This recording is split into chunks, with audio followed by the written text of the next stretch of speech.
Everyone, this is Vimi and welcome back to my YouTube channel. तो आज की video में हम क्लास 10th का chapter that is a chemical reaction and equation इसको स्टडी करेंगे। तो इस चैप्टर को स्टार्ट करने से पहले हमें physical change and chemical change इसके बारे में पता होना चाहिए और हम सबसे पहले इसी को स्टडी करेंगे।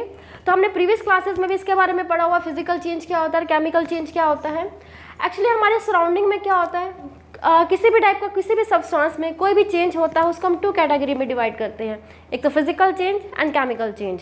एक्चुअल में होता क्या है, देखिए फिजिकल चेंज क्या होता है, in which no new substances form, मतलब एक ऐसा चेंज किसी भी सब्सटेंस के अंदर होता है जिसमें कोई भी नया सब्सटेंस नहीं बनता, ठीक है। और केमिकल चेंज क्या होता है, किसी भी सब्सटेंस में एक ऐसा चेंज होता है जिसमें क्या होता है, एक न्यू सब्सटेंस फॉर्म होता है। न्यू सब्सटेंस कैसे फॉर्म होता है, इसका हम एग्जांपल लेते हैं। Physical change and chemical change को समझने के लिए हम एक एग्जांपल लेते हैं। जैसे हम एग्जांपल लिया है breaking of candle and burning of candle, ठीक है। जैसे हम कैंडल को जलाते हैं और कैंडल को हम ब्रेक करते हैं। देखो अगर हम कैंडल को ब्रेक करते हैं, एक कैंडल को टू पार्ट में ब्रेक कर दिया तो क्या होगा, जो दो पार्ट हुए वो कैंडल ही रहे ना। मतलब क्या होगा, कैंडल को ब्रेक किया तो कैंडल ही प्रोड्यूस हुई, ठीक है। तो कोई नया कंपोनेंट, कोई नया सब्सटेंस तो प्रोड्यूस नहीं हुआ, कैंडल से कैंडल ही प्रोड्यूस हुई, ठीक है। कैंडल से कैंडल ही बनी। उसको सिर्फ क्या हुआ, उसका साइज चेंज हो गया, उसकी शेप चेंज हो सकती है, साइज चेंज हो सकता है, ठीक है। तो इसका मतलब क्या होगा, नो न्यू सब्सटेंसेस फॉर्म। तो उसमें क्या होगा, कोई भी नया सब्सटेंस नहीं बना, उसका साइज या शेप चेंज हो सकता है, इसको बोलेंगे हम फिजिकल चेंज। और केमिकल चेंज में हमने लिखा है burning of candle. Burning of candle मतलब जैसे हम कैंडल को जलाते हैं, कैंडल को अगर हम जला रहे हैं तो उसमें क्या होगा, हीट प्रोड्यूस होती है और क्या होगा, धुआं निकलता है, स्मोक प्रोड्यूस होता है, ठीक है। इसी तरह से हम सेकेंड एग्जाम्पल लेते हैं पेपर का। पेपर को अगर हम फाड़ते हैं, ठीक है, पेपर को अगर हम फाड़ते हैं तो क्या होगा, पेपर ही प्रोड्यूस हो रहा है, कुछ नया कंपोनेंट, कोई नई डिवाइस, नया सब्सटेंस तो कुछ भी प्रोड्यूस नहीं हो रहा। इसका मतलब क्या होगा, पेपर को फाड़ना एक फिजिकल चेंज है, क्योंकि इसमें कोई नया सब्सटेंस नहीं फॉर्म हो रहा। पेपर को फाड़ा तो पेपर ही प्रोड्यूस हुआ, right, no new substances form, तो इसको बोलेंगे फिजिकल चेंज। ऐसे अगर हम पेपर को जलाते हैं, पेपर को जलाएंगे तो क्या होगा, उसमें एक धुआं प्रोड्यूस होता है, उसमें ऐश मतलब राख प्रोड्यूस होती है, ठीक है, हीट निकलती है, ये नई चीज़ें इसमें प्रोड्यूस होती हैं। तो इसको हम बोलेंगे एक न्यू कंपोनेंट और न्यू सब्सटेंसेस फॉर्म, तो इसको बोलेंगे हम केमिकल चेंज। और जो नया सब्सटेंस हो रहा है उसकी क्या होगी, उसकी केमिकल कंपोजिशन जो होगी ओरिजिनल से बिल्कुल डिफरेंट होती है। जैसे पेपर को जलाया, पेपर को जलाने के बाद हमारे पास ऐश राख प्रोड्यूस होती है, ठीक है। तो राख की प्रॉपर्टीज़ अलग होती हैं, बिल्कुल उसकी न्यू डिफरेंट प्रॉपर्टीज़ होती हैं कागज़ से, ठीक है। तो इससे आपको समझ आ गया होगा कि फिजिकल चेंज और केमिकल चेंज क्या होता है। वैसे भी आपने प्रीवियस क्लासेस में आपने पढ़ा हुआ डिटेल में, तो इसमें समझना है आपको कि no new substances form and new substances form chemical changes में, राइट। तो breaking of candle and burning of candle, इस तरह से हम बहुत सारे एग्जांपल हम इसके स्टडी कर सकते हैं। जैसे फिजिकल चेंज में पढ़ सकते हैं मेल्टिंग ऑफ आइस, ठीक है, मतलब सॉलिड से। अब इसमें बोला कि इसमें फिजिकल चेंज में फिजिकल स्टेट चेंज होती है, मतलब सॉलिड से लिक्विड हो सकता है, लिक्विड से वेपर फॉर्म में हो सकता है, वेपर से अगेन लिक्विड फॉर्म में हो सकता है। इस तरह से कोई भी स्टेट चेंज होती है, इसको बोलेंगे हम physical state, physical change, right. अब इस चैप्टर के अंदर हम बेसिकली जो है केमिकल चेंजेस के बारे में पढ़ेंगे, क्योंकि हमारा चैप्टर ही क्या है, केमिकल रिएक्शन एंड इक्वेशंस के ऊपर है, केमिकल रिएक्शंस के ऊपर है। और केमिकल रिएक्शन उसी के अंदर होती है जिसमें केमिकल चेंजेस अकर होते हैं, मतलब कोई भी सब्सटेंस जिसमें केमिकल चेंजेस हो रहे हैं, इसका मतलब उसके अंदर केमिकल रिएक्शन हो रही है, ठीक है। तो याद रखिए, whenever a chemical change occur, कभी भी कोई केमिकल चेंज अकर होता है, इसका मतलब क्या होगा, chemical reaction take place, chemical reaction उसके अंदर हो रही है। तो केमिकल चेंजेस के हम बहुत सारे एग्जांपल ले सकते हैं। लाइक अगर हम सांस लेते हैं, ठीक है, वी रिस्पायर, हम सांस लेते हैं तो क्या होगा, ये भी एक केमिकल चेंजेस का एग्जांपल है। अब हम केमिकल रिएक्शन की डेफिनेशन पढ़ेंगे। What is chemical reaction? Chemical reaction क्या होता है, it is the process in which new substance with new properties are form, ठीक है, मतलब जिसमें कोई नया सब्सटेंस प्रोड्यूस होता है विद न्यू प्रॉपर्टीज, वहाँ पे क्या हो रही है, केमिकल रिएक्शन हो रही है, ठीक है।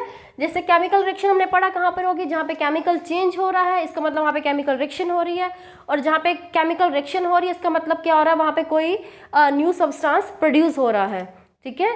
जैसे कि हम बोल सकते हैं कि कोई भी हमारे पास रिएक्शन होती है, लाइक जैसे हमारे पास कार्बन है, कार्बन क्या होगा, ऑक्सीजन के साथ रिएक्ट करेगा तो आपको क्या मिलेगा, कार्बन डाइऑक्साइड। कार्बन एक डिफरेंट थिंग थी, उसको हमने ऑक्सीजन दे दी तो क्या होगा, कार्बन डाइऑक्साइड बन गई, ठीक है। ऐसे आपके पास क्या है, एक मैग्नीशियम था, मैग्नीशियम को अगर हम ऑक्सीजन दे देते हैं तो आपके पास क्या बन जाता है, मैग्नीशियम ऑक्साइड बन जाता है, राइट। इस तरह से क्या होगा, पहले कुछ और था लेकिन बाद में क्या होगा, एक न्यू सब्सटेंस मिलता है और इसकी प्रॉपर्टीज़ क्या होते हैं, पहले वाले से बिल्कुल ही डिफरेंट होती है। अब जैसे लोहे को क्या होता है, लोहे को ओपन एयर में रख देते हैं तो उसके ऊपर क्या होता है, ब्राउन कलर की लेयर चढ़ जाती है। तो ब्राउन कलर की जो लेयर चढ़ती है उसको जंग बोलते हैं, मतलब उसकी प्रॉपर्टीज़ अपना अलग है लोहे से, ठीक है। दैट इज जो रस्टिंग होती है वो क्या होता है, ब्रिटल इन नेचर होता है, बुरबुरा सा होता है, ठीक है। तो इसलिए केमिकल वहाँ पर क्या हो रहा है, बेसिकली केमिकल रिएक्शन हो रही है, तो वहाँ पे केमिकल चेंजेस आ रहे हैं। तो यही हमने बोला कि it is a process in which new substance with new properties are form, right.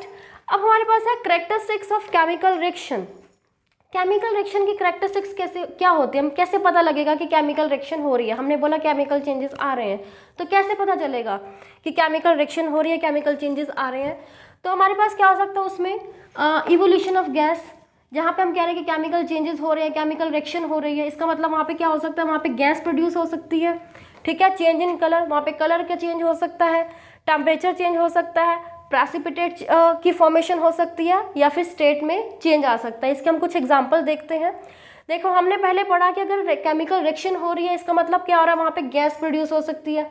इसके एग्जांपल लेते हैं, जैसे हमारे पास क्या होगा, जिंक है, जिंक को हमने sulphuric acid that is H2SO4 में अगर हम डालते हैं तो आपके पास क्या था, जिंक सल्फेट और हाइड्रोजन गैस इवॉल्व होती है, हाइड्रोजन गैस उसमें प्रोड्यूस होती है, ठीक है। हाइड्रोजन गैस, अगर कोई भी हमारे पास रिएक्शन हो रही है और उसमें हाइड्रोजन गैस प्रोड्यूस हो रही है तो पता कैसे चलता है, उसमें पॉपिंग की साउंड आती है, ठीक है। पॉपिंग साउंड आएगी, इसका मतलब क्या हो रहा है, वहाँ पे उस केमिकल रिएक्शन के अंदर हाइड्रोजन गैस प्रोड्यूस हो रही है। तो देखो हम इस रिएक्शन से हमें क्या पता लगा, इस केमिकल रिएक्शन से हमें पता लगा अगर हाइड्रोजन गैस प्रोड्यूस हो रही है, और हाइड्रोजन गैस का कैसे पता लगेगा, विद द पॉपिंग साउंड पता चलेगा। तो कोई भी केमिकल रिएक्शन में क्या हो सकता है, गैस प्रोड्यूस हो सकती है, और भी एग्जांपल हो सकता है जिसमें गैस प्रोड्यूस हो सकती है, डिफरेंट गैस भी प्रोड्यूस हो सकती है, राइट। नेक्स्ट होगा, कोई भी केमिकल रिएक्शन होगी उसमें गैस के अलावा कोई हो सकता है कि कलर चेंज हो सकता है। जैसे कि अब हमने सिल्वर है, ठीक है, सिल्वर की कोई ज्वेलरी होती है उसको ऐसे रख देते हैं, उसके ऊपर क्या होता है, ब्लैक कलर की लेयर चढ़ जाती है। जैसे चांदी होती है, चांदी थोड़े टाइम बाद क्या होता है, काली हो जाती है अगर उसे बाहर रखते हैं तो, ठीक है, ओपन एयर में, तो क्या होगा, वो रिएक्ट कर जाती है। कॉपर क्या होगा, कॉपर के ऊपर एक लेयर चढ़ जाती है ग्रीन कलर की। फेरस को अगर एयर में रख देते हैं उसके ऊपर क्या होता है, ब्राउन कलर की लेयर चढ़ जाती है। तो क्या हो सकता है, इसमें क्या होगा, कलर क्या होगा, चेंज हो सकता है। कलर चेंज हो रहा है इसका मतलब वहाँ पे केमिकल रिएक्शन हो रही है, ठीक है। गैस निकल रही है इसका मतलब केमिकल रिएक्शन हो रही है। चेंज इन टेम्परेचर, जो क्या होगा, टेम्परेचर भी चेंज हो सकता है। अब इसका एग्जांपल ले सकते हैं कि जैसे हम व्हाइट वॉश करनी होती है घर पे, तो क्या होता है, चूना लाते हैं, चूने को क्या करते हैं, पानी में घोलते हैं, तो उसमें क्या होता है, एकदम से उसका टेम्परेचर बढ़ जाता है। जो व्हाइट वॉश के लिए चूना लेते हैं उसको पानी में जैसे घोलते हैं एकदम से उसमें हीट प्रोड्यूस होती है, टेम्परेचर बढ़ जाता है, ठीक है। तो क्या हो सकता है, टेम्परेचर में चेंज हो रहा है, इसका मतलब वहाँ पे क्या हो रहा है, chemical reaction is taking place. और क्या हो सकता है, फॉर्मेशन ऑफ प्रेसिपिटेट। प्रेसिपिटेट का मतलब होता है इनसॉल्युबल सब्सटेंस, कोई भी एक ऐसा सब्सटेंस है जो इनसॉल्युबल है वो प्रोड्यूस हो रहा है तो उसको बोलेंगे प्रेसिपिटेट। इसकी अगर हम आगे इसके एग्जांपल पढ़ेंगे, डबल डिस्प्लेसमेंट या कुछ और में पढ़ेंगे व्हाट इज प्रेसिपिटेट, ठीक है।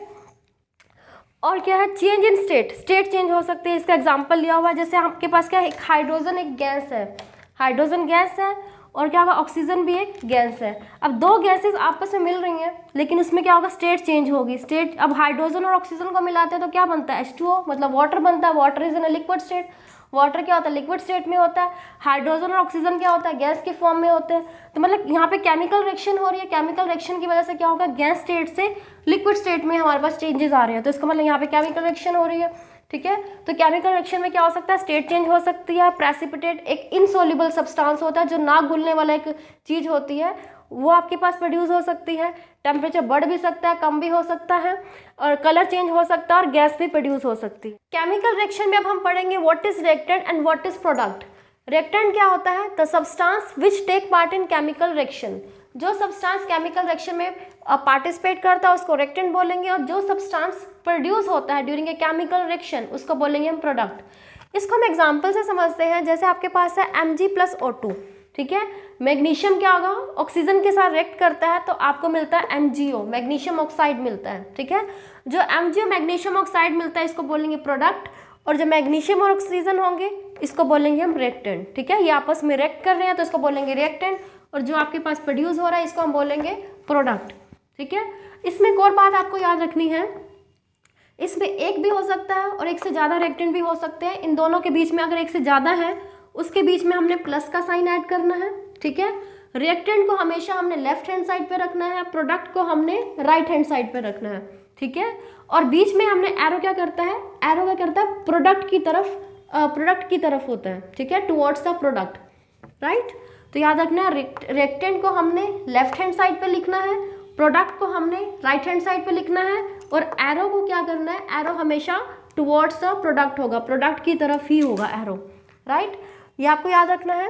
अब देखो केमिकल रिएक्शन में हमने क्या पढ़ा कि केमिकल चेंजेस होते हैं, तो मतलब केमिकल रिएक्शन होती है और एक आपके पास न्यू सब्सटेंस मिलता है, ठीक है।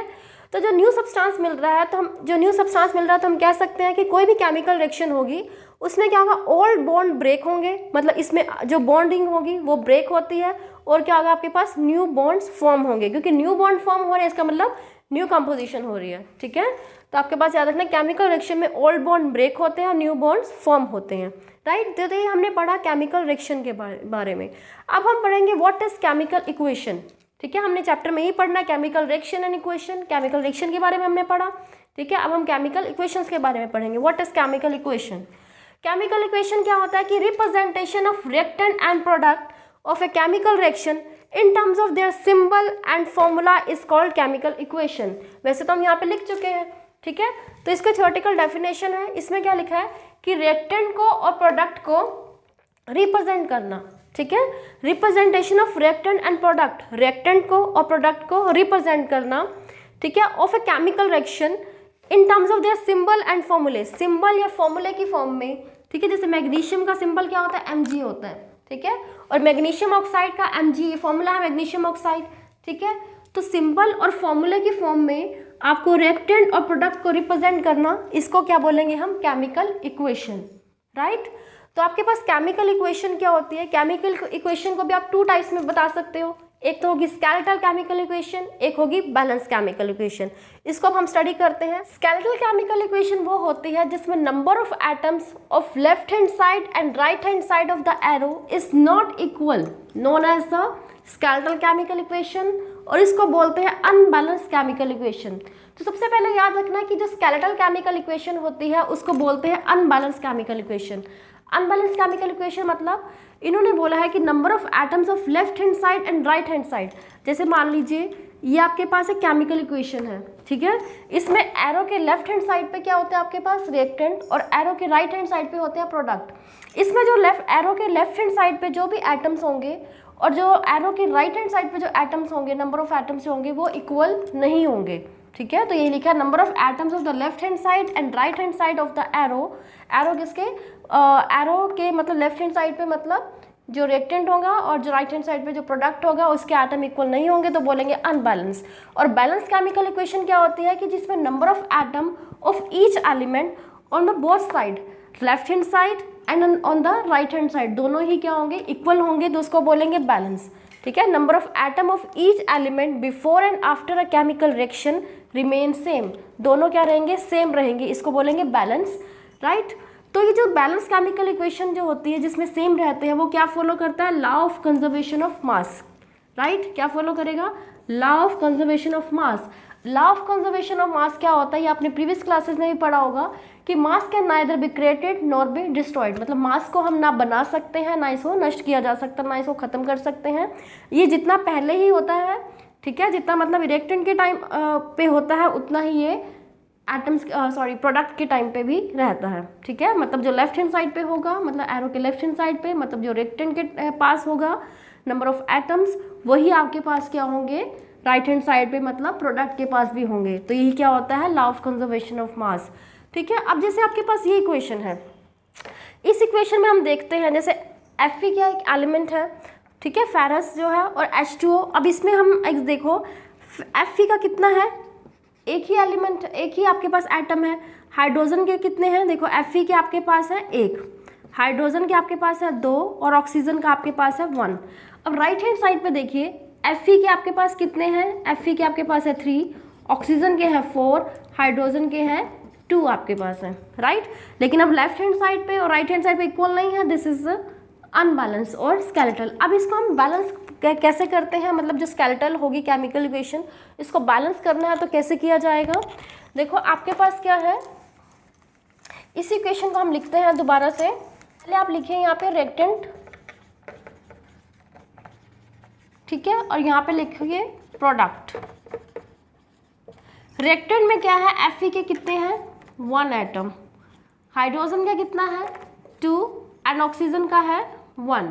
प्रोडक्ट में Fe के कितने हैं आपके पास 3, ऑक्सीजन के आपके पास है 4 और हाइड्रोजन के आपके पास है 2। इक्वल नहीं है तो इसको इक्वल करना है, बैलेंस करना है। ठीक है, तो इसके लिए हम कहाँ से स्टार्ट करेंगे, इसमें आपको देखना है कोई भी इक्वेशन को अगर आपको बैलेंस करना है तो आप प्रोडक्ट साइड या रिएक्टेंट साइड कहीं से भी देखो, जो आपको कंपाउंड जिसमें ज़्यादा आपको पास एलिमेंट देखेंगे आप वहीं से स्टार्ट कीजिए। ठीक है, अब जैसे ये है, इसमें आपके पास Fe3O4 है, प्रोडक्ट वाली साइड है। ठीक है, इसमें आपके पास देखिए Fe के 3 एटम है, ऑक्सीजन के 4 एटम, ये ज़्यादा दिख रहे हैं तो आप यहीं से इसको स्टार्ट कीजिए। आपको पता है अब Fe के 3 ऑक्सीजन, मतलब आपको यहाँ से बैलेंस करना स्टार्ट करना है। ठीक है, यहाँ से आप देखना स्टार्ट करना। अब देखो Fe के आपके पास कितने हैं, यहाँ पे 3, यहाँ पे Fe के कितना है 1 है, तो हम क्या करेंगे Fe के आगे हम 3 लगा दें। ठीक है, अब याद रखना इसमें Fe में जो फेरस है, लोहा मतलब आयरन है, इसके हमने आगे लगाना है, इसको हमने इस तरह से नहीं लगाना। इससे अगर नीचे लगाते हैं तो फॉर्मूला चेंज हो जाता है। आगे हमने कोफिशिएंट लगाना है, कोई भी बैलेंस करना है तो आपको एलिमेंट के आगे लगाना है। ठीक है, नीचे नहीं लगाना, ये चीज़ आपको ध्यान में रखनी है। राइट, अब देखो यहाँ पर Fe के 3 है, यहाँ पर Fe का क्या है 1 है, तो बैलेंस करने के लिए हम यहाँ पे 3 लगा देंगे, नीचे नहीं लगाना आगे लगाना है। 3 कर दिया हमने, Fe तो बैलेंस हो गया। अब O के कितने हैं, O के हमारे पास 4 है, लेकिन यहाँ पे O का कितना है 1 है, तो 1 है तो 4 करने के लिए हम क्या करेंगे आगे लगाएंगे, नीचे तो हम नहीं लगाएंगे। ठीक है, नीचे लगाएंगे तो फॉर्मूला चेंज हो जाता है, हमने क्या करना आगे लगा दिया। ठीक है, अब देखो आपके पास देखो अब क्या हो गया, ऑक्सीजन के 4 थे, यहाँ पे देखने पे पता लग रहा है ऑक्सीजन के आपके पास कितने हैं 4। यहाँ पे आपने राइट हैंड साइड पे ऑक्सीजन के आपने कितने कर दिए 1 से आपने 4 कर दिए, 1 से 4 कर दिए, और फेरस के आपने 1 से कितने कर दिए 3 कर दिए। राइट, अब यहाँ पर हाइड्रोजन के आपके पास कितने हैं 2 और यहाँ पे हाइड्रोजन के कितने हो गए 8। जैसे आपके पास है 4H2 लिखा होता है तो इसको हम क्या करते हैं, इसको मल्टीप्लाई करते हैं, 4 × 2, ये आपके पास हो गए 8 एटम। ठीक है, यहाँ पर हाइड्रोजन के कितने हो गए 8 एटम हो गए। राइट, यहाँ पे हाइड्रोजन के हो गए 8, सॉरी हमने यहाँ पे तो हो गए थे 8 एटम हो गए, यहाँ पे हाइड्रोजन के है 2, तो इसको हमने 8 करना है तो हम क्या करेंगे आगे हम 4 से आगे हम 4 एज अ कोफिशिएंट यूज़ कर देंगे, तो 4 × 2 8 हो जाएगा। ठीक है, तो अब देखिए ये आपके पास इक्वेशन क्या हो जाएगी, ये आपके पास इक्वेशन देखिए अब बैलेंस हो जाएगी। Fe के 3 है, अब देखो यहाँ पे Fe के 3 है, यहाँ पर भी Fe के 3 है, ऑक्सीजन के यहाँ पे आगे देखिए 4 है, ऑक्सीजन के 4 है, हाइड्रोजन के 8 है, हाइड्रोजन के 8 है। तो इस तरह से आप कोई भी केमिकल इक्वेशन होगी उसको आप बैलेंस कर सकते हैं। राइट, अब नेक्स्ट है देखिए more conditions in reaction. Chemical equations में और क्या देखा जाता है और क्या कंडीशंस होती हैं, इसमें होता है कि physical state are mention with reactant and product. Reactant and product के साथ हम फिजिकल स्टेट का भी मेंशन कर सकते हैं। ठीक है, फिजिकल स्टेट को मेंशन कर सकते हैं, और कुछ कंडीशंस होते हैं like temperature, pressure, catalyst, sunlight etcetera that are also indicated above और बिलो द एरो। मतलब क्या होगा, जो एरो के इधर क्या होगा आपके पास रिएक्टेंट होते हैं, इधर क्या होता है प्रोडक्ट, उनके साथ आप क्या कर सकते हो स्टेट को मेंशन कर सकते हो कि कौन से फिजिकल स्टेट में है, सॉलिड है, लिक्विड है, गैसेज है, या एक्वेशियस सॉल्यूशन में है। मतलब एक्वेशियस मतलब कि वाटर में पानी में घुला हुआ कुछ है। ठीक है, तो कौन सी स्टेट में है आप रिएक्टेंट और प्रोडक्ट के साथ मेंशन कर सकते हो। ठीक है, और कौन से कंडीशन है उसके लिए। ठीक है, मतलब कितना आप टेम्परेचर दे रहे हो, कितना प्रेशर दे रहे हो, या फिर कोई और कंडीशन है वो आप एरो के ऊपर मेंशन कर सकते हो। ठीक है, अगर पूरी कंप्लीट इन्फॉर्मेशन देनी हो अबाउट अ केमिकल इक्वेशन तो आप उसकी स्टेट मेंशन कर सकते हो, और उसके साथ उसकी जो कंडीशन है आप उसको मेंशन कर सकते हो। ठीक है, अब इसका एग्जांपल देखिए, जैसे आपके पास है कार्बन मोनोऑक्साइड। कार्बन मोनोऑक्साइड क्या होता है, गैस होते हैं तो हमने जी से मेंशन कर दिया। हाइड्रोजन क्या होता है, गैस होती है तो जी से मेंशन कर दिया। अब कार्बन मोनोऑक्साइड और हाइड्रोजन को कंबाइन कर दिया तो हमारे पास क्या बनता है, मिथेनॉल बनता है। मिथेनॉल क्या होता है, एक लिक्विड होता है।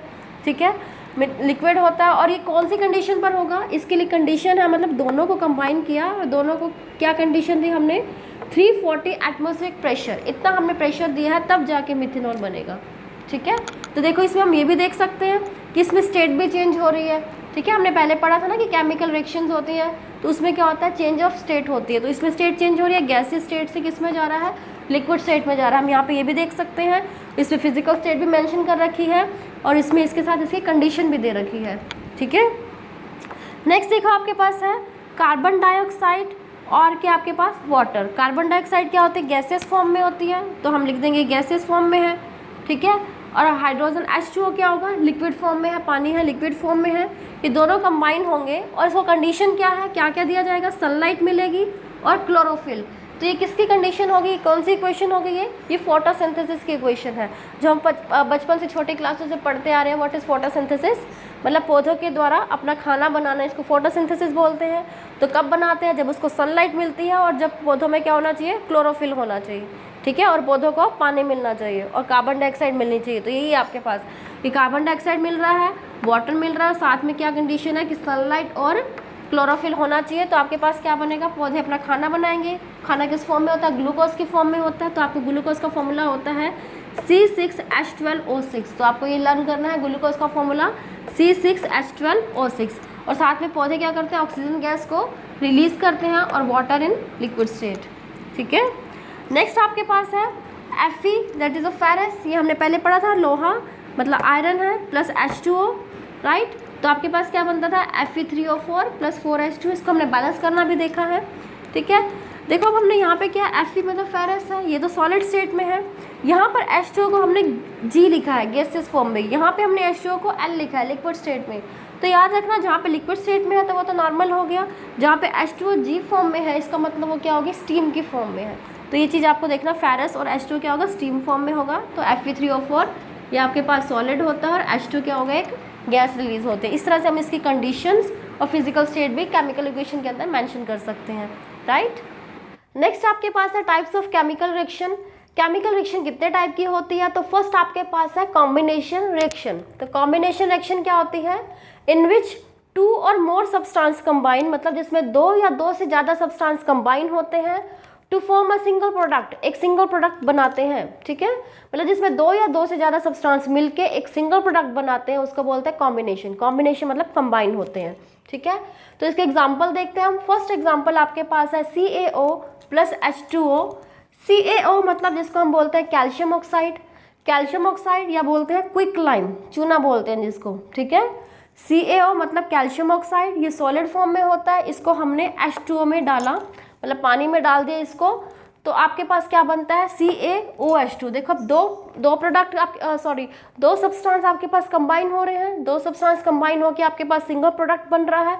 तो इसका मतलब ये कॉम्बिनेशन रिएक्शन का एग्जांपल हो गया, ठीक है। तो आपके पास क्या होगा, CaO मतलब कैल्शियम ऑक्साइड, क्विक लाइम आपके पास पानी में आपके घोला गया, उसके बाद क्या बन गया, CaOH2। इसको बोलते हैं कैल्शियम हाइड्रोक्साइड और इसको बोलते हैं स्लेक लाइम बोलते हैं, या इसको बोलते हैं लाइम वाटर, ठीक है। Lime water, slack lime, calcium hydroxide एक ही बात है। और CaO जिसको चूना बोलते हैं हिंदी में, और इसको बोलते हैं क्विक लाइम, ठीक है। देखो ये आपके पास सॉलिड फॉर्म में होता है, ये लिक्विड फॉर्म में होता है, और इसको हमने लिखा है एक्वेशंस, मतलब पानी में एक सॉल्यूशन है, ठीक है। नेक्स्ट आपके पास कौन सा एग्जांपल है कॉम्बिनेशन का, जिसमें 2 सब्सटेंस कंबाइन होते हैं। देखो कार्बन जो होगा सॉलिड फॉर्म में होता है, ऑक्सीजन के साथ कंबाइन होता है, आपके पास कार्बन डाइऑक्साइड गैस बनता है। हाइड्रोजन आपके पास ऑक्सीजन के साथ कंबाइन होती है, 2 गैसेस हैं, तो गैसेस आपस में कंबाइन होती हैं, तो आपके पास H2O लिक्विड फॉर्म में बनाती हैं, ठीक है, पानी बनाते हैं। मतलब 2 आपके पास सब्सटेंस कंबाइन हुए, एक सिंगल प्रोडक्ट बना आपके पास, इसको बोलेंगे कॉम्बिनेशन। तो इस एग्जाम्पल को देखने से आपके पास पता चलता है कि स्टेट ऑफ चेंज का भी एग्जाम्पल हम दे सकते हैं कि गैसेस फॉर्म आपस में मिलके एक लिक्विड फॉर्म बना रही हैं, ठीक है। और देखो अब आपके पास है कैल्शियम ऑक्साइड और वाटर, मतलब चूने को जैसे पानी में डालते हैं, तो जैसे जो कि घर में वाइट वॉश के काम आता है, तो जैसे ही चूने को पानी में डालते हैं एकदम से उसमें क्या होता है, हीट रिलीज होती है, ठीक है। तो यहाँ पे हीट भी रिलीज होती है, इस क्वेश्चन में मेंशन नहीं किया, ये आगे वाले एग्जांपल में हम मेंशन करेंगे, जिसको हम बोलते हैं एक्सोथर्मिक रिएक्शन।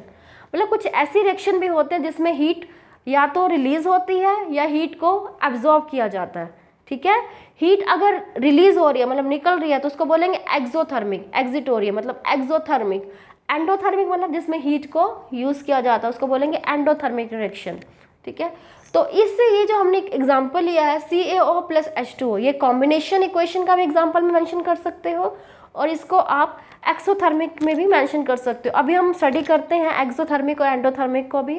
नेक्स्ट आपके पास है डीकम्पोजिशन रिएक्शन। डीकम्पोजिशन रिएक्शन क्या होती है, एक ऐसी रिएक्शन होती है जिसमें क्या होगा, एक सिंगल प्रोडक्ट होगा, एक सिंगल प्रोडक्ट ब्रेक डाउन होगा 2 और मोर प्रोडक्ट्स में, ठीक है। एक सिंगल प्रोडक्ट 2 और मोर प्रोडक्ट्स में ब्रेक डाउन होगा, उसको बोलेंगे हम डीकम्पोजिशन रिएक्शन, राइट। अब जो एक सिंगल प्रोडक्ट 2 और मोर प्रोडक्ट में ब्रेक डाउन होगा वो कैसे होगा, वो हीट एनर्जी से ब्रेक डाउन हो सकता है, वो लाइट एनर्जी से ब्रेक डाउन हो सकता है, या फिर इलेक्ट्रिसिटी से ब्रेक डाउन हो सकता है, राइट। अब देखो अगर आपके पास क्या होगा, डीकम्पोजिशन रिएक्शन के भी आगे डिफरेंट टाइप्स हैं। लाइक फर्स्ट ऑफ ऑल आपके पास है थर्मल डीकम्पोजिशन। थर्मल डीकम्पोजिशन मतलब एक ऐसे डीकम्पोजिशन, मतलब एक ऐसा ब्रेक डाउन होगा, एक सिंगल प्रोडक्ट ब्रेक डाउन होगा by the heat energy. Thermal मतलब हीट एनर्जी, राइट। और इलेक्ट्रोलिसिस, इलेक्ट्रोलिसिस का मतलब क्या होता है, देखो इलेक्ट्रो मतलब इलेक्ट्रिसिटी और लिसिस का मतलब होता है ब्रेक डाउन होना, ठीक है, सेपरेट होना। मतलब इलेक्ट्रिसिटी के द्वारा कोई चीज़ का टूटना, उसको बोलेंगे इलेक्ट्रिसिटी, सॉरी इलेक्ट्रोलाइसिस। और आपके पास फोटोलाइसिस का मतलब क्या था, फोटो मतलब लाइट, लाइट एनर्जी के द्वारा ब्रेक डाउन होना, उसको बोलेंगे फोटोकेमिकल या फोटोलाइसिस मेथड, ठीक है। अब इसकी रिएक्शन देखिए, देखो थर्मल डीकम्पोजिशन में क्या आएगा, देखो आपके पास है ये लेड नाइट्रेट है, प्लम नाइट्रेट, लेड नाइट्रेट, इसको हमने हीट एनर्जी दी, हीट एनर्जी दी तो ये ब्रेक डाउन हो गया। ब्रेक डाउन किस में हुआ, लेड ऑक्साइड में ब्रेक डाउन हुआ, नाइट्रोजन डाइऑक्साइड और ऑक्सीजन गैस में, ठीक है। एक सॉलिड था, जो लेड नाइट्रेट सॉलिड था, तो क्या होगा, लेड ऑक्साइड, नाइट्रोजन डाइऑक्साइड और आपके पास क्या होगा, ऑक्सीजन गैस में ये ब्रेक डाउन हो गया। नाइट्रोजन डाइऑक्साइड क्या होता है, ब्राउन कलर की फ्यूम्स होती हैं, ठीक है, मतलब भूरे रंग का कुछ धुआं सा निकलता है। और नेक्स्ट आपके पास है calcium carbonate. Calcium carbonate basically marble का फॉर्मूला भी कैल्शियम कार्बोनेट होता है, ठीक है। कैल्शियम कार्बोनेट सॉलिड होता है, इसको हीट एनर्जी देंगे तो ये ब्रेक डाउन होता है कैल्शियम ऑक्साइड में और कार्बन डाइऑक्साइड गैस में, ठीक है। कैल्शियम ऑक्साइड को क्या बोलते हैं आप, क्विकलाइम बोलते हैं, और कैल्शियम कार्बोनेट को क्या बोलते हो, लाइमस्टोन बोला जाता है। मतलब लाइमस्टोन को अगर हम हीट एनर्जी देंगे, ठीक है, हीट एनर्जी देंगे तो वो क्या हो जाएगा, कैल्शियम ऑक्साइड मतलब क्विकलाइन में और कार्बन डाइऑक्साइड में ब्रेक डाउन हो जाएगा, ठीक है। हीट एनर्जी दे रहे हैं तो थर्मल डीकम्पोजिशन हो गया। इसी तरह से आपके पास फेरस सल्फेट होता है, फेरस सल्फेट को हीट एनर्जी दी जाएगी तो ये क्या हो जाएगा, फेरिक ऑक्साइड में ब्रेक डाउन होगा, ठीक है। फेरिक ऑक्साइड, सल्फर डाइऑक्साइड और सल्फर ट्राइऑक्साइड गैस में ब्रेक डाउन होगा। These all are the gases, sulphur dioxide and sulphur trioxide, ये गैसेस हैं और ये आपके पास क्या होगा, सॉलिड होगा, ठीक है। तो फेरस सल्फेट क्या होगा, जब इसको हीट एनर्जी देंगे तो फेरिक ऑक्साइड, सल्फर डाई और सल्फर ट्राइऑक्साइड में ब्रेक डाउन हो जाएगा। तो हीट एनर्जी दे रहे हैं तो ये थर्मल डीकम्पोजिशन के एग्जाम्पल है। इसी तरह से आपके पास क्या होता है, फोटोकेमिकल और इलेक्ट्रोलिसिस के मेथड के एग्जाम्पल देखिए आप। फोटोलिसिस या फिर फोटोकेमिकल में क्या होगा, आपके पास सिल्वर क्लोराइड, ठीक है, आपके पास क्या है, सिल्वर क्लोराइड, जो कि आपके पास क्या होता है, एक सॉलिड होता है, ठीक है। इसको हमने क्या दी, इसको हमने दी लाइट, सनलाइट दी, ठीक है। जैसे सनलाइट में आते हैं तो क्या आ जाएगा, ये सिल्वर और क्लोरीन में ब्रेक डाउन हो जाता है, ठीक है। तो क्या होगा, इसमें भी क्या होगा, एक सिंगल प्रोडक्ट है, सिंगल प्रोडक्ट क्या होगा, ये ब्रेक डाउन हो गया 2 प्रोडक्ट्स में, एक सिंगल प्रोडक्ट ब्रेक डाउन हो गया 2 प्रोडक्ट में, तो ये क्या हो गया, डीकम्पोजिशन हो गया। लेकिन डीकम्पोजिशन किसकी वजह से हो रही है, लाइट की वजह से हो रही है, सनलाइट की वजह से हो रही है, तो इसको बोलेंगे फोटोलिसिस या फोटोकेमिकल मेथड, राइट। जिस तरह से सिल्वर क्लोराइड होता है इसी तरह से सिल्वर ब्रोमाइड भी होता है, ठीक है। ये भी आपके पास सॉलिड होता है, इसको भी सनलाइट मिलती है, ठीक है। तो ये आपके पास क्या होगा, सनलाइट या फिर लाइट एनर्जी देते हैं, तो इस तरह से ये ब्रेक डाउन हो जाता है। और जो ये रिएक्शन किस में यूज़ की जाती है, ब्लैक एंड वाइट फोटोग्राफी में यूज़ की जाती है, ठीक है। ब्लैक एंड वाइट फोटोग्राफी में ये रिएक्शन को यूज़ किया जाता है, उसमें ये रिएक्शन होती है, ठीक है। और आपके पास है इलेक्ट्रोलाइसिस। इलेक्ट्रोलाइसिस मतलब इलेक्ट्रिसिटी पास करेगी और ब्रेक डाउन होगा। यही मेथड कहाँ पे होता है, जैसे अगर मान लो आपके पास H2 है, H2 वाटर है, इसको अगर हमने क्या करना है, मतलब इसमें हाइड्रोजन और ऑक्सीजन को हमने सेपरेट करना है। देखो कॉम्बिनेशन में हमने क्या पढ़ा था, हाइड्रोजन को और ऑक्सीजन को मिलाते हैं तो हमें वाटर मिलता है। अगर हमने वाटर को हाइड्रोजन और ऑक्सीजन में ब्रेक डाउन करना है तो इलेक्ट्रोलाइसिस मेथड से करेंगे, ठीक है। तो क्या होगा, H2 हो जाएगा और O2 हो जाएगा, ठीक है।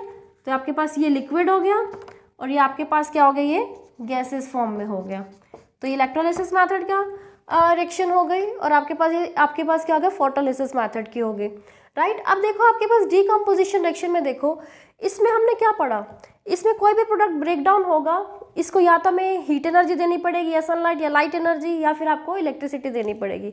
मतलब इसमें क्या होगा, जो भी सब्सटेंस होगा वो एनर्जी को अब्जॉर्व करेगा। जैसे हमने कैल्शियम कार्बोनेट दिया, वो एनर्जी को अब्जॉर्व कर रहा है, ठीक है। सिल्वर क्लोराइड दिया, ये एनर्जी को अब्जॉर्व कर रहे हैं, ठीक है। मतलब एक ऐसी रिएक्शन जिसमें एनर्जी को कोई भी सब्सटेंस एनर्जी को अब्जॉर्व करता है, उसको बोलते हैं एंडोथर्मिक रिएक्शन, ठीक है। हमने पीछे क्या पढ़ा था, एक्सोथर्मिक पढ़ा था, मतलब जिसमें क्या होगा, हीट एनर्जी रिलीज होती है, एक्सोथर्मिक। और क्या होगा, एंडोथर्मिक, जिसमें सारे की सारी मतलब कोई भी सब्सटेंस होगा जिसमें एनर्जी को अब्जॉर्व करता है, उसको बोलेंगे एंडोथर्मिक, ठीक है। तो एंडोथर्मिक रिएक्शन के एग्जाम्पल भी हो गए ये। तो अगर आपसे पूछा जाएगा डीकम्पोजिशन रिएक्शन, डीकम्पोजिशन मतलब ब्रेक डाउन हो रहा है, ब्रेक डाउन ऐसे तो नहीं होगा, कोई ना कोई एनर्जी तो देनी पड़ेगी। इसका मतलब क्या होगा, जितने भी सारे की सारी डीकम्पोजिशन रिएक्शन होंगी वो सारी की सारी एंडोथर्मिक होंगी, ठीक है। डीकम्पोजिशन रिएक्शन में क्या होगा, क्योंकि कोई ना कोई एनर्जी यूज़ की जाएगी, तो ये एनर्जी यूज़ कर रहे हैं, इसका मतलब ये क्या हो जाएगा, एंडोथर्मिक रिएक्शन है, राइट। नेक्स्ट आपके पास है डिस्प्लेसमेंट रिएक्शन। डिस्प्लेसमेंट रिएक्शन क्या होती है, एक ऐसी रिएक्शन होती है in which a more reactive element displace a less reactive element from the solution of its compound। इसका क्या मतलब है कि एक more reactive element क्या होगा, वो लो रिएक्टिव एलिमेंट की जगह पर आ जाएगा। कोई भी एक रिएक्शन होगी, ठीक है, उसमें क्या होगा, एक मोर रिएक्टिव एलिमेंट क्या करेगा, लो रिएक्टिव एलिमेंट की जगह पर आ जाएगा, उसको बोलेंगे डिस्प्लेसमेंट रिएक्शन। तो हमें पहले ये पता होना चाहिए कि मोर रिएक्टिव एलिमेंट कौन सा होता है और लेस रिएक्टिव एलिमेंट कौन सा होता है। एक आपने रिएक्टिविटी सीरीज पढ़ी होगी, 8th क्लास में पढ़ते आए हैं, ठीक है, और आगे मेटल एंड नॉन मेटल वाले चैप्टर में भी आप रीड करोगे। तो रिएक्टिविटी सीरीज में देखिए स्टार्टिंग में क्या होता है, पोटाशियम, देन मतलब पोटाशियम की रिएक्टिविटी ज़्यादा होती है, उसके बाद सोडियम की होती है, उसके बाद कैल्शियम की होती है। मतलब जैसे एलिमेंट जो ऊपर है उसकी रिएक्टिविटी ज़्यादा है, जैसे जैसे हम नीचे आते जा रहे हैं उसकी रिएक्टिविटी कम होती जा रही है। तो आपके पास क्या, potassium, sodium, calcium, magnesium, aluminium, zinc, then ferrous, then lead, hydrogen, copper, इस तरह से रिएक्टिविटी सीरीज है, ठीक है। तो अब देखिए यहाँ पे हमें देखने से पता लग रहा है कि फेरस मतलब लोहा, आयरन की रिएक्टिविटी ज़्यादा है कॉपर के कंपैरेटिवली में। तो इसका मतलब क्या होगा, अगर कॉपर अपनी सॉल्यूशन फॉर्म में है, अपने कंपाउंड के साथ सॉल्यूशन फॉर्म में है और साथ में फेरस भी है, तो फेरस क्या करेगा, कॉपर की जगह पर आ जाएगा। क्योंकि हमने डिस्प्लेसमेंट रिएक्शन में क्या पढ़ा है कि मोर रिएक्टिव एलिमेंट फेरस और कॉपर में से रिएक्टिव ज़्यादा कौन सा है, फेरस है। तो मोर रिएक्टिव एलिमेंट क्या करेगा, डिस्प्लेस करेगा, मतलब रिमूव कर देगा। किसको रिमूव कर देगा, लो रिएक्टिव एलिमेंट को। लो रिएक्टिव एलिमेंट किस फॉर्म में है, अपने कंपाउंड के साथ सॉल्यूशन की फॉर्म में है। अब इसका एग्जांपल देखते हैं। फर्स्ट आपके पास है फेरस, मतलब आयरन है। आयरन को हमने किसके साथ रिएक्ट करवा रहे हैं, कॉपर सल्फेट। देखो कॉपर क्या है, अपने कंपाउंड फॉर्म में है, कॉपर सल्फेट के साथ है, कंपाउंड फॉर्म में है और अपने सॉल्यूशन फॉर्म में है, एक्वेशियस है, ठीक है। तो आपके पास क्या, फेरस क्या है, कॉपर सल्फेट के साथ रिएक्ट कर रहा है, तो आपके पास क्या मिल रहा है इसमें, फेरस और सल्फेट, फेरस सल्फेट आ जाएगा और कॉपर को डिस्प्लेस कर देगा, कॉपर को अलग कर देगा। हमने यही पढ़ा ना कि जो मोर रिएक्टिव है, देखो हमने पढ़ा फेरस क्या है, फेरस की रिएक्टिविटी ज़्यादा है कॉपर से, तो फेरस की रिएक्टिविटी ज़्यादा, मोर रिएक्टिव है, ये कर देगा, ये रिमूव कर देगा किसको, लेस रिएक्टिव को। जो कॉपर है, कॉपर को ये रिमूव कर देगा, कॉपर को हटा देगा, कॉपर को इसने हटा दिया तो कॉपर की जगह फेरस आ गया, ठीक है। From the solution of compound, compound form में जो सोल्यूशन था उसमें लेस रिएक्टिव को हटा दिया और उसकी जगह फेरस आ गया, कॉपर को हटा दिया उसकी जगह फेरस आ गया।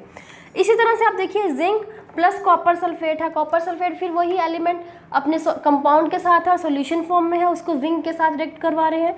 तो आप देखिए जिंक की रिएक्टिविटी, देखो जिंक की रिएक्टिविटी तो फेरस से भी ज़्यादा है, ठीक है। कॉपर यहाँ पर है और जिंक यहाँ पर है, जिंक की रिएक्टिविटी ज़्यादा है। तो फिर अब क्या करेंगे, जिंक क्या करेगा, जो कॉपर सल्फेट है लो रिएक्टिव एलिमेंट है अपने सॉल्यूशन के साथ कंपाउंड फॉर्म में, उसको उस लो रिएक्टिव एलिमेंट को डिस्प्लेस कर देगा, उसको अलग कर देगा और ये जिंक सल्फेट हो जाएगा, ठीक है। नेक्स्ट इसी तरह से आपके पास है लेड, लेड के साथ लेड टू किसके साथ रिएक्ट करवा रहे हैं, कॉपर क्लोराइड। अब देखो लेड कहाँ है, ये लेड है, लेड की रिएक्टिविटी भी क्या कॉपर से ज़्यादा है, तो लेड और कॉपर क्लोराइड है तो लेड की रिएक्टिविटी ज़्यादा है, ठीक है। तो इस तरह से जो हाई रिएक्टिव है, मोर रिएक्टिव एलिमेंट है, वो क्या करेगा, डिस्प्लेस कर देगा लो रिएक्टिव एलिमेंट को जो कि अपने कंपाउंड फॉर्म में है, ठीक है। इसको डिस्प्लेस करके इसको अलग कर दिया और क्या बन जाएगा, उसकी जगह खुद आ जाएगा प्लम लेड क्लोराइड आ जाएगा, ठीक है। अब देखो आपके पास नेक्स्ट आपके पास है कॉपर को अगर फेरस सल्फेट के साथ रिएक्ट करवाते हैं, क्या ये रिएक्ट करेगा। देखो आपको पता है मतलब अभी तक हमने क्या पढ़ा, फेरस था, सल्फेट लगा दिया, कॉपर को अलग कर दिया, जिंक सल्फेट कर दिया, कॉपर को अलग कर दिया, लेड था और कॉपर क्लोराइड था, तो कॉपर को अलग कर दिया और लेड क्लोराइड कर दिया। अब कॉपर और फेरस सल्फेट है, कभी इस तरह से लिखें कॉपर सल्फेट प्लस फेरस, ठीक है, मतलब इसको उठा के लिख दें ऐसा, बट ऐसा नहीं करना, बिकॉज इसमें क्या है, कॉपर और फेरस सल्फेट है, तो इसमें रिएक्शन नहीं होगी, क्योंकि कॉपर क्या हो जाएगा, कॉपर की रिएक्टिविटी क्या है, कम है, और फेरस क्या है, फेरस की रिएक्टिविटी ज़्यादा है, तो जो लो रिएक्टिव है वो उसकी जगह नहीं आएगा, ठीक है। तो हमने क्या पढ़ा, मोर रिएक्टिव एलिमेंट डिस्प्लेस करेगा लेस रिएक्टिव को, ये पहले ही लेस रिएक्टिव है और ये हाई रिएक्टिव है, लेस रिएक्टिव वाला डिस्प्लेस नहीं करेगा, मोर रिएक्टिव वाला डिस्प्लेस करेगा, ठीक है। तो इसमें क्या होगा, no reaction will take place. तो यही आपके पास डिस्प्लेसमेंट रिएक्शन के एग्जाम्पल है। नेक्स्ट आपके पास है डबल डिस्प्लेसमेंट रिएक्शन। तो डबल डिस्प्लेसमेंट रिएक्शन में क्या होता है कि आपके पास दो आयनिक कंपाउंड होते हैं, दो आयनिक कंपाउंड क्या करते हैं, आपस में रिएक्ट करते हैं और अपने आयन को एक्सचेंज करते हैं, ठीक है। दो आयनिक कंपाउंड आपस में रिएक्ट करेंगे और अपने आयन को एक्सचेंज करके दो नए आयनिक कंपाउंड बनाएंगे, इसको बोलेंगे डबल डिस्प्लेसमेंट रिएक्शन, ठीक है। तो इसकी डेफिनेशन देखिए, डबल डिस्प्लेसमेंट रिएक्शन में क्या होगा कि आपके पास दो आयनिक कंपाउंड होंगे, ठीक है, वो आपस में क्या करेंगे, react to exchange their ion, react करके क्या करेंगे, अपने आयन को एक्सचेंज करेंगे, resulting in formation of two new ionic compound, और दो नए आयनिक कंपाउंड को फॉर्म करेंगे, ठीक है। तो इसको हम कुछ एग्जांपल देखते हैं। फर्स्ट आपके पास है बेरियम क्लोराइड। देखिए आपके पास दो आयनिक कंपाउंड होंगे, वो क्या होंगे, एक्वेशियस फॉर्म में होंगे, ठीक है।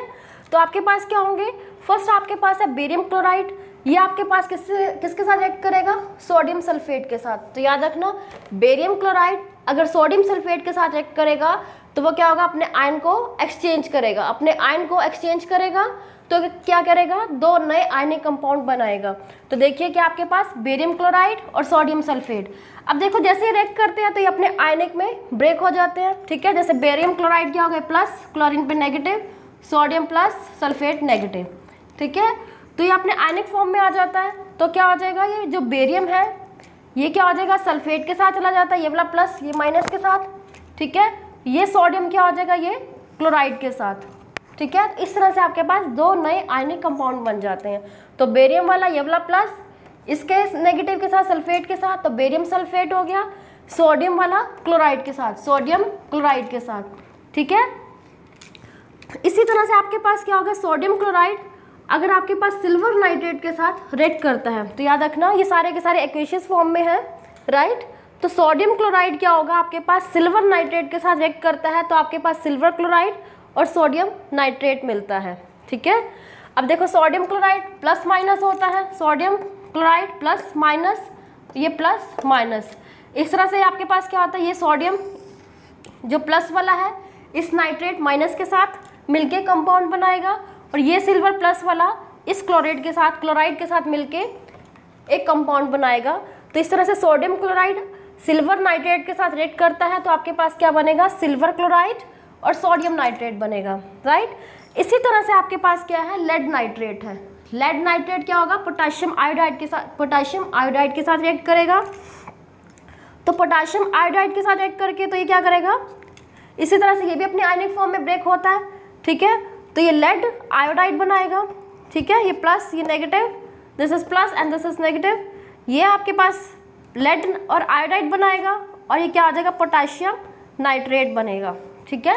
पोटेशियम नाइट्रेट और लेड आयोडाइड, इस तरह से दो नए आयनिक कंपाउंड बनेंगे, राइट। तो इसमें ये देखिए इस तरह से आयनिक कंपाउंड हो जाएगा, देखो इन्होंने आपस में रिएक्ट किया, अपने आयनिक फॉर्म में आए, ठीक है, और अपने आयन को एक्सचेंज कर लिया ना। देखो ये वाला प्लस वाला इस माइनस के साथ चला गया और इसका प्लस इसके माइनस के साथ हो गया, तो दो बार डिस्प्लेसमेंट हो रही है, तो इसके लिए बोल दिया डबल डिस्प्लेसमेंट, राइट। अब देखो इस इक्वेशन को हम बोलते हैं प्रेसिपिटेशन रिएक्शन। ये जो रिएक्शंस लिखी है, इक्वेशन है, इसको बोलेंगे प्रेसिपिटेशन इक्वेशन। प्रेसिपिटेशन क्यों बोला इसको, देखो जब ये आपस में रिएक्ट कर रही हैं तो इसमें क्या हो रहा है, प्रेसिपिटेट जनरेट हो रहा है। प्रेसिपिटेट क्या होता है, प्रेसिपिटेट एक होता है इनसॉल्युबल कंपाउंड, ठीक है। इनसॉल्युबल कंपाउंड को बोलते हैं प्रेसिपिटेट, जो कि इस इक्वेशन में इस रिएक्शन से आपके पास फॉर्म होता है। जैसे आपके पास क्या होगा, इनसॉल्युबल मतलब जो घुलेगा नहीं, राइट। तो बेरियम क्लोराइड और सोडियम सल्फाइड की रिएक्शन के साथ आपके पास क्या मिलता है, बेरियम सल्फेट मिलता है। बेरियम सल्फेट क्या होता है, ये आपके पास एक प्रेसिपिटेट है, प्रेसिपिटेट है, ठीक है। तो इसको डाउनवर्ड एरो से शो कर देते हैं, जैसे गैस को क्या करते हैं हम अपवर्ड एरो से शो कर देते हैं, तो प्रेसिपिटेट को हम डाउनवर्ड एरो से शो करेंगे। ये सारे के सारे आपके पास क्या है, प्रेसिपिटेट है, ठीक है। इनसॉल्युबल कंपाउंड है, प्रेसिपिटेट है, तो ये क्या हो जाएगा, इस इक्वेशन में जनरेट हो रहा है, तो इसको बोलेंगे these are the precipitation equation या प्रेसिपिटेट रिएक्शन। डबल डिस्प्लेसमेंट तो बोलेंगे ही, प्रेसिपिटेट भी बोलेंगे क्योंकि प्रेसिपिटेट जनरेट हो रहा है। अब देखिए, जो आपसे इक्वेशन में पूछ सकते हैं कि जो बेरियम सल्फेट जो कि एक प्रेसिपिटेट जनरेट हुआ है, जिसको हमने डाउनवर्ड एरो से शो किया, उसका कलर क्या होगा, तो उसको आपको याद रखना है, that is white in colour, ठीक है, व्हाइट कलर का होगा। तो दूसरा प्रेसिपिटेट जो हमने सोडियम क्लोराइड की और सिल्वर नाइट्रेट की करी थी, तो क्या हो जाएगा, सिल्वर क्लोराइड, ठीक है। सिल्वर क्लोराइड क्या होता है, प्रेसिपिटेट होता है, ये आपके पास क्या होता है, आपके पास ग्रे कलर में होगा। ऐसे आपके पास लेड आयोडाइड होगा, लेड आयोडाइड आपके पास क्या होगा, येलो कलर का होगा, ठीक है। तो इससे भी क्वेश्चन पूछ सकते हैं कि बेरियम सल्फेट जो एक प्रेसिपिटेट है, विच कलर, मतलब कौन सा कलर का होगा ये, तो ये व्हाइट कलर में होगा, ये ग्रे कलर में होगा और ये आपके पास येलो कलर का होगा। तो इसको हम बोलेंगे प्रेसिपिटेट रिएक्शन, ठीक है। ऐसे ही आपके पास डबल डिस्प्लेसमेंट रिएक्शन में दूसरा एग्जांपल दे सकते हैं हम, न्यूट्रलाइजेशन रिएक्शन। इसमें क्या होगा, कोई भी एक एसिड होगा, बेस के साथ रिएक्ट करेगा, आपके पास क्या बनाएगा, सॉल्ट एंड वाटर, ठीक है। तो इसको भी बोलेंगे डबल डिस्प्लेसमेंट रिएक्शन। देखो इसका हम एग्जांपल देते हैं। एग्जांपल हमने लिया हाइड्रोक्लोरिक एसिड, ठीक है, और एक हमने बेस लिया सोडियम हाइड्रोक्साइड, राइट। देखो एसिड लिया हमने हाइड्रोक्लोरिक एसिड और एक बेस लिया सोडियम हाइड्रोक्साइड। तो आपके पास क्या होगा, जैसे ये आपस में रिएक्ट करेंगे तो ये भी क्या होगा, अपनी आयनिक फॉर्म में ब्रेक होगा और अपने आयन को एक्सचेंज करेगा। हाइड्रोजन पे प्लस, क्लोरीन पे नेगेटिव, सोडियम प्लस और OH पे नेगेटिव, ये OH पे नेगेटिव। तो क्या होगा, ये अपने आयनिक फॉर्म में ब्रेक होगा, ठीक है। तो क्या होगा, अपने आयन को एक्सचेंज करेगा, आयन को एक्सचेंज करके क्या बनेगा, ये सोडियम वाला प्लस है, क्लोरीन वाला नेगेटिव, ठीक है, और ये आपस में ये प्लस और ये माइनस, ठीक है। तो NaCl क्या होता है, सोडियम क्लोराइड जो कि आपके पास सॉल्ट होता है, ठीक है, और H के कितने हो गए, 2NO plus H2O, water generate होता है। This is also double displacement, क्योंकि दो बार डिस्प्लेसमेंट हो रही है ना, ये वाला इसके साथ मिल रहा है और ये वाला इसके साथ कंबाइन हो रहा है, ठीक है। तो this is also an example of double displacement reaction और इसको बोलते हैं हम न्यूट्रलाइजेशन रिएक्शन। नेक्स्ट आपके पास है ऑक्सीडेशन एंड रिडक्शन। ऑक्सीडेशन क्या होता है, एक ऐसी रिएक्शन होती है जिसमें क्या होता है, ऑक्सीजन का गेन होता है या फिर हाइड्रोजन का लॉस होता है, ठीक है। ऑक्सीडेशन मतलब जिसमें ऑक्सीजन का गेन होता है और या हाइड्रोजन का लॉस होगा, उसे बोलेंगे ऑक्सीडेशन, और जो इसका रिवर्स होगा उसको बोलेंगे हम रिडक्शन। तो रिवर्स में क्या बोलेंगे, एक ऐसी रिएक्शन होगी जिसमें आपके पास क्या होगा, हाइड्रोजन का ऐड होगा, हाइड्रोजन का गेन होगा या ऑक्सीजन का लॉस होगा, उसे हम बोलेंगे रिडक्शन, ठीक है। तो आपके पास फर्स्ट इक्वेशन है कॉपर। कॉपर के साथ हमने क्या किया, ऑक्सीजन को रिएक्ट करवाया, मतलब कॉपर को हमने हीट किया, ठीक है। कॉपर को जैसे हम हीट करेंगे तो क्या हो जाएगा, कॉपर ऑक्साइड बन जाएगा, एक ब्लैक कलर की कोटिंग हो जाएगी कॉपर के ऊपर, ठीक है। अब देखो कॉपर के साथ क्या होगा, ऑक्सीजन ऐड हो रही है, कॉपर के साथ ऑक्सीजन ऐड हो रही है, इसका मतलब क्या होगा, कॉपर क्या हो रहा है, ऑक्सीडाइज हो रही है, ठीक है। कॉपर क्या हो रहा है, ऑक्सीडाइज हो रहा है और यहाँ पे ऑक्सीडेशन प्रोसेस हो रहा है, ठीक है, ऑक्सीडेशन रिएक्शन हो रही है, हम ये कह सकते हैं। अब जो आपके पास कॉपर ऑक्साइड है, इसको हमने हाइड्रोजन के साथ रिएक्ट करवाया और इसको हमने क्या किया, हीट किया, ठीक है। हीटेड कार्बन ऑक्साइड को, हीटेड कॉपर ऑक्साइड को हमने हाइड्रोजन के साथ रिएक्ट करवाया, तो आपके पास अगेन कॉपर और वाटर आपके पास मिलता है, ठीक है। तो आपके पास क्या होगा, अब देखो यहाँ पे कॉपर ऑक्साइड था, कॉपर ऑक्साइड था और यहाँ पे क्या होगा, यहाँ पे क्या रह गया, ये कॉपर रह गया, ठीक है। मतलब इस कॉपर ऑक्साइड किस में बदल गया, कॉपर में रह गया। इसके साथ जो ऑक्सीजन थी, ऑक्सीजन रिमूव हो गई। ऑक्सीजन रिमूव होगी तो हमने क्या बोला था, रिमूवल ऑफ ऑक्सीजन या loss of oxygen, removal of oxygen, इसको हम क्या बोलते हैं, रिडक्शन। तो हम कह सकते हैं तो यहाँ पे क्या हो रहा है, आपके पास रिडक्शन हो रहा है, ठीक है।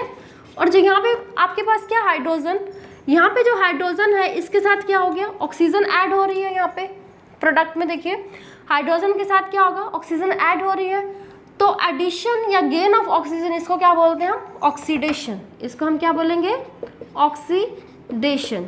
तो यहाँ पे आपके पास रिडक्शन हो रहा है, यहाँ पे ऑक्सीडेशन हो रहा है। ये वाली इक्वेशन में आपके पास क्या हो रहा था, ऑक्सीडेशन हो रहा था। ठीक है, नेक्स्ट आपके पास है मैग्नीज ऑक्साइड। इसको हाइड्रोक्लोरिक एसिड के साथ हमने रिएक्ट करवाया तो क्या मिला, manganese chloride, water and chlorine gas मिली आपको, राइट। अब देखो आपके पास क्या, ये मैग्नीज ऑक्साइड था, ठीक है, मैग्नीज ऑक्साइड था, यहाँ पे किस में कन्वर्ट हो गई, ये प्रोडक्ट में किस फॉर्म में मिल रहा है आपको, मैग्नीज क्लोराइड। तो देखो यहाँ पर क्या होगा, ऑक्सीजन यहाँ पे रिमूव हो रही है, ठीक है, यहाँ पे MnO2 था और यहाँ पे MnCl2 है, तो ऑक्सीजन इसके साथ रिमूव हो रही है। तो रिमूवल ऑफ ऑक्सीजन क्या बोलते हैं, लॉस ऑफ ऑक्सीजन को क्या बोलते हैं, रिडक्शन। ठीक है, तो यहाँ पे बोलेंगे रिडक्शन, तो हम बोलेंगे MnO2 रिड्यूस होके MnCl2 में बदल गया, राइट। और जो आपके पास HCl था, यहाँ पे HCl था, HCl क्या हो गया, HCl का यहाँ पे क्या रह गया, क्लोरीन रह गया। तो देखो यहाँ पे आपके पास क्या हो गया, HCl का यहाँ पे सिर्फ Cl रह गया, तो हम बोलेंगे HCl भी क्या होगा, इसमें लॉस ऑफ हाइड्रोजन हो रहा है। HCl में क्या होगा, यहाँ पे हम कह सकते हैं लॉस ऑफ हाइड्रोजन हो रहा है। लॉस ऑफ हाइड्रोजन हो गया तो हम क्या बोलेंगे यहाँ पे, ऑक्सीडेशन।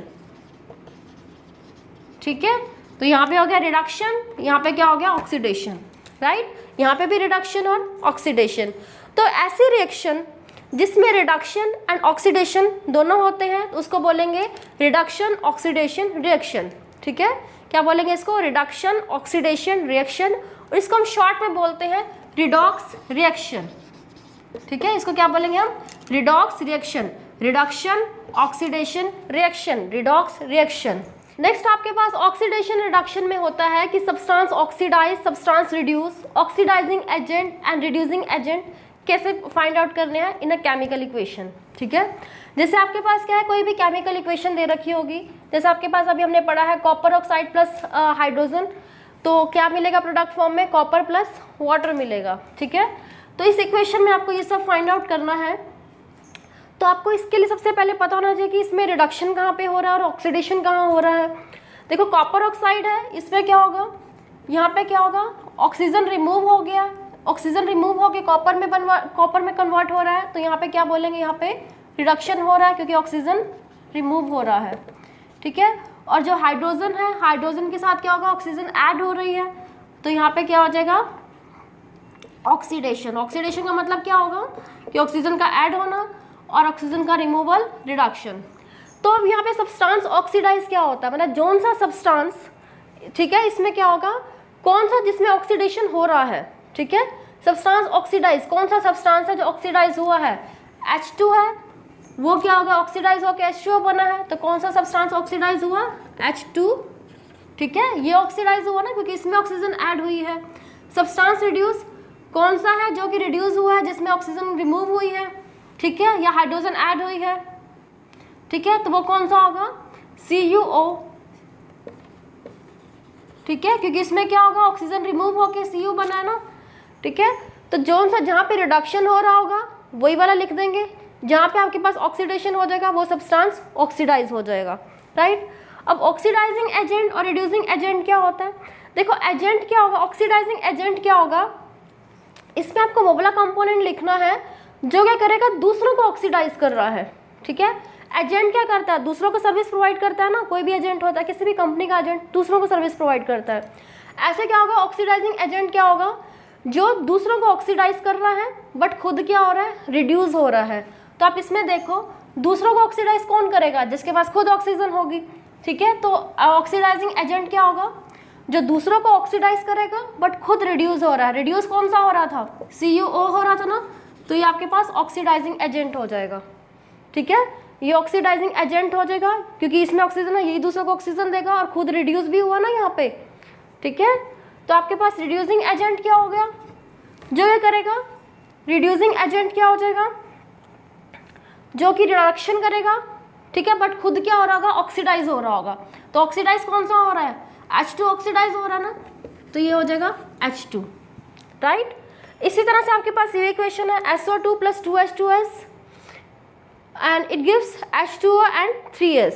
तो इसमें देखो SO2 यहाँ पे क्या होगा, SO2 क्या हो गया, रिड्यूस होकर किस में बदल रहा है, S में हो रहा है, मतलब ऑक्सीजन क्या हो गया इसमें, SO2 किस में हो रहा है, S में कन्वर्ट हो रहा है। इसका मतलब क्या होगा, यहाँ पे रिडक्शन हो रहा है, ऑक्सीजन क्या हो गया, रिमूव हो रही है, ठीक है। और H2S है, यहाँ पर आपके पास क्या होगा, H2S में आपके पास क्या हो जाएगा, यहाँ पर ऑक्सीजन ऐड हो रही है तो यहाँ पे हो जाएगा ऑक्सीडेशन, ठीक है। प्रोडक्ट फॉर्म में देखो, यहाँ पे H2S था, यहाँ पे H2O है, मतलब हाइड्रोजन के साथ यहाँ पे क्या होगा, ऑक्सीजन क्या हो रही है, ऐड हो रही है, तो ऑक्सीडेशन, यहाँ पे ऑक्सीजन रिमूव हो रही है तो रिडक्शन। तो सब्सटेंस ऑक्सीडाइज, तो ऑक्सीडेशन कहाँ पर हुआ, H2S में हुआ ना। कौन सा सब्सटेंस ऑक्सीडाइज हुआ, H2S ना, तो लिख देंगे। कौन सा सब्सटेंस रिड्यूस हुआ, SO2, राइट। तो ऑक्सीडाइजिंग एजेंट जो दूसरों को ऑक्सीडाइज करेगा बट खुद रिड्यूस होगा, तो रिड्यूस क्या हुआ, SO2 हुआ ना। रिड्यूसिंग एजेंट जो दूसरों को रिड्यूस करेगा बट खुद ऑक्सीडाइज होगा, तो मतलब जो खुद ऑक्सीडाइज कौन सा हुआ है, H2S हुआ है, ठीक है। इस तरह से आपके पास कोई भी केमिकल इक्वेशन दे रखी होगी, उसमें आपको ये आपको बताने होंगे, substance oxidise, reduce, oxidising agent and reducing agent. Next आपके पास है effect of oxidation and reduction in everyday life. तो फर्स्ट आपके पास है कोरोजन। कोरोजन का मतलब होता है जंग लगना। तो क्या होगा, इसकी डेफिनेशन देखते हैं। When a metal attacked by substance such as moisture, acid etcetera is said to be corrode and the process is corrosion. मतलब क्या होगा, कोई भी एक मेटल है जिसको हम ओपन एयर में रखते हैं, उसके ऊपर क्या होगा, उसमें एयर में जो क्या होगा, जो मॉइस्चर होगा या फिर क्या होगा, उस पर एसिड अटैक होता है, उसकी वजह से जो मेटल होगी वो क्या हो जाएगी, वीक हो जाएगी, उसकी स्ट्रेंथ वीक हो जाएगी। मेटल खराब होनी मतलब उसमें स्ट्रेंथ खत्म हो जाती है, उसकी स्ट्रेंथ वीक हो जाती है। तो इसके ऊपर हम क्या बोलते हैं, इसको हम बोलेंगे मेटल कोरोड होगी, इस प्रोसेस को बोलेंगे हम कोरोजन। जैसे आपने देखा होगा रस्टिंग ऑफ आयरन, लोहे को जंग लगना, तो क्या होता है, लोहे के ऊपर ब्राउन कलर की लेयर चढ़ जाती है, कॉपर के ऊपर ग्रीन कलर की लेयर होती है और सिल्वर के ऊपर ब्लैक कलर की लेयर होती है। तो ये सारे के सारे क्या है, कोरोजन के ही एग्जांपल है। अब लोहे के ऊपर जंग लगता है या ब्राउन कलर की लेयर होती है, जिससे क्या होता है, आयरन की स्ट्रेंथ वीक होती है। तो इसको प्रिवेंट करने के लिए हम क्या करते हैं, इसको प्रिवेंट करने के लिए हम लोहे के ऊपर पेंट करते हैं या फिर हम गैल्वेनाइजेशन प्रोसेस किया जाता है। गैल्वेनाइजेशन प्रोसेस क्या होता है, लोहे के ऊपर मतलब आयरन के ऊपर जिंक की लेयर को डिपॉजिट करना, ठीक है, आयरन के ऊपर जिंक की लेयर को डिपॉजिट करना, इसे बोलेंगे गैल्वेनाइजेशन। तो ये किस लिए किया जाता है, कोरोजन से प्रिवेंट करने के लिए, ठीक है। तो नेक्स्ट आपके पास है रेंसिडिटी। रेंसिडिटी का मतलब देखो, पहले इसकी डेफिनेशन देखते हैं। The taste and smell of food item containing oil and fat gets change due to their oxidation when they are exposed to air for a long time. This process is called rancidity. Rancid का मतलब होता है बासा, ठीक है। तो क्या होगा, कोई भी फूड आइटम है, ठीक है, कोई भी फूड आइटम जिसको हम लॉन्ग टाइम के लिए हम ओपन एयर में ऐसे रख देते हैं, तो उसका क्या हो जाएगा, उसका टेस्ट स्मेल चेंज हो जाएगी। इसी को हम बोलेंगे रेंसिडिटी, ठीक है। ये होता क्यों है, ऑक्सीडेशन की वजह से, ठीक है। तो इसको प्रिवेंट करने के लिए हम क्या करेंगे, हम एंटीऑक्सीडेंट यूज़ करेंगे, राइट। इसको प्रिवेंट करने के लिए एंटीऑक्सीडेंट यूज़ करेंगे। या फिर आपने देखा होगा कि जैसे हम चिप्स के पैकेट लेते हैं, उसमें क्या होता है, आपने चिप्स देखा होगा, ओपन एयर में रखते हैं तो एकदम से उसका टेस्ट चेंज हो जाता है, स्मेल आनी शुरू हो जाती है, थोड़ा टाइम के लिए रखते हैं तो आपने देखा होगा कि उसमें क्या होता है, कोई भी हम चिप्स के पैकेट लेते हैं, उसमें क्या होता है, एक हवा भरी होती है, हम कहते हैं, उसमें क्या होता है, नाइट्रोजन गैस को फ्लश किया जाता है, ठीक है। नाइट्रोजन गैस को उसमें भरा जाता है, किस लिए भरा जाता है, ताकि उसमें क्या हो जाए, उसका ऑक्सीडेशन ना हो, ठीक है। नेक्स्ट आपके पास है exothermic and endothermic reaction. Exothermic reaction क्या होती है, एक ऐसी रिएक्शन होती है जिसमें आपके पास हीट एनर्जी एग्जिट होती है, ठीक है।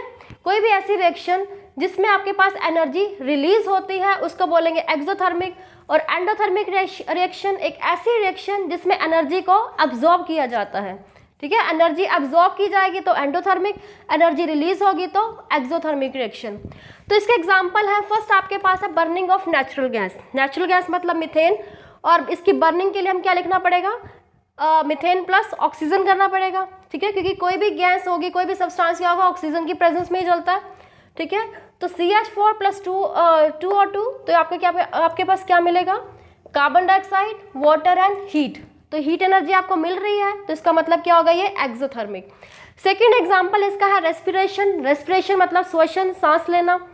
तो इसमें क्या होता है, जैसे हम सांस लेते हैं तो हम क्या करते हैं, ऑक्सीजन गैस को इनहेल करते हैं, ऑक्सीजन गैस का इंटेक करते हैं, ठीक है।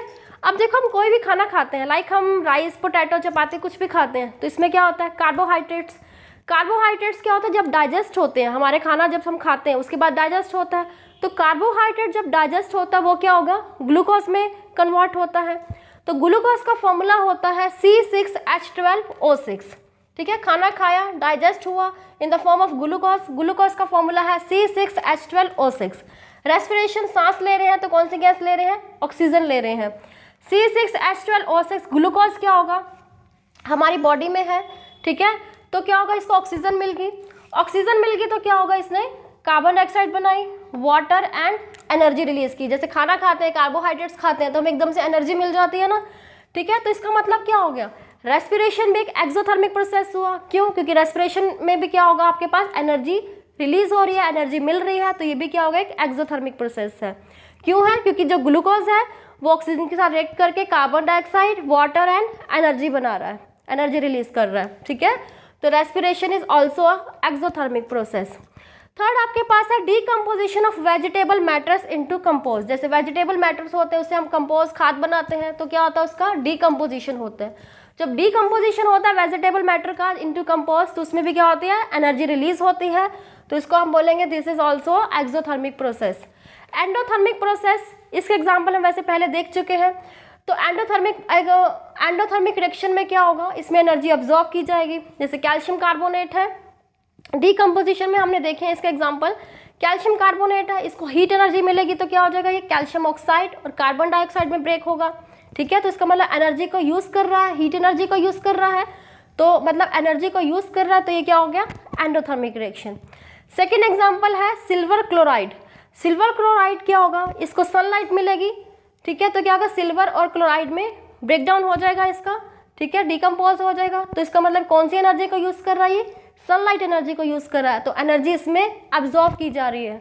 ठीक है, तो एक्सोथर्मिक जिसमें एनर्जी रिलीज होगी, एंडोथर्मिक जिसमें एनर्जी अब्जॉर्ब की जाएगी। These are all example of exothermic and endothermic. So आज के वीडियो में बस इतना ही। अगर वीडियो अच्छी लगी हो तो लाइक, सब्सक्राइब, शेयर और बेल आइकन प्रेस कीजिए। And thank you so much for watching.